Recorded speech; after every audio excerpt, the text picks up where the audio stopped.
बिस्मिल्लाहिर्रहमानिर्रहीम। अस्सलामुअलैकुम फ्रेंड्स, आज के सऊदी अरब के ताज़ा तरीन गोल्ड रेट्स के साथ मैं आपकी खिदमत में हाजिर हूँ। इंटरनेशनल मार्केट में गोल्ड की कीमत में $12 फी औंस की कमी हुई है। इससे अब इंटरनेशनल मार्केट $2735 फी औंस पर पहुंच गई है। सऊदी अरब में भी गोल्ड की कीमत में कमी देखने में आई है। सऊदी अरब में गोल्ड ज्वेलरी परचेज करने पर 15% वैट, जबकि 24 कैरेट खालिस गोल्ड परचेज करने पर किसी तरह का कोई वैट पे नहीं करना पड़ता। और ये जो मैं रेट आपको बताने लगा हूं, इनमें वैट शामिल नहीं है। VAT is not included in these rates. आज सऊदी अरब में फी औंस सोने की कीमत है 10,256 रियाल 25 हलाला फी किलोग्राम, यानी 1 kg सोने की कीमत है 3,29,783 रियाल।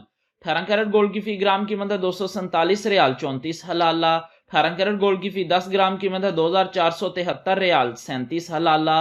18 कैरेट गोल्ड की फी तोला कीमत है 2,884 रियाल 94 हलाला। 21 कैरेट गोल्ड की फी ग्राम कीमत है 286 रियाल 91 हलाला। 21 कैरेट गोल्ड की फी 10 ग्राम कीमत है 2,869 रियाल 11 हलाला। 21 कैरेट गोल्ड की फी तोला कीमत है 3,346 रियाल 53 हलाला। 22 कैरेट गोल्ड की फी ग्राम कीमत है 302 रियाल 28 हलाला।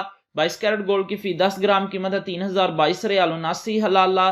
22 कैरेट गोल्ड की फी तोला कीमत है 3,525 रियाल 78 हलाला। 24 कैरेट गोल्ड की फी ग्राम कीमत है 329 रियाल 78 हलाला।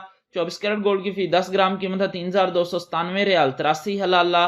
24 कैरेट गोल्ड की फी तोला कीमत है 3,846 रियाल 59 हलाला। 3,846 रियाल और 59 हलाला 24 कैरेट गोल्ड की फी तोला कीमत है आज सऊदी अरब में विदाउट वैट। मिलते हैं इंशाल्लाह अगली वीडियो में। टिल देन अल्लाह हाफिज।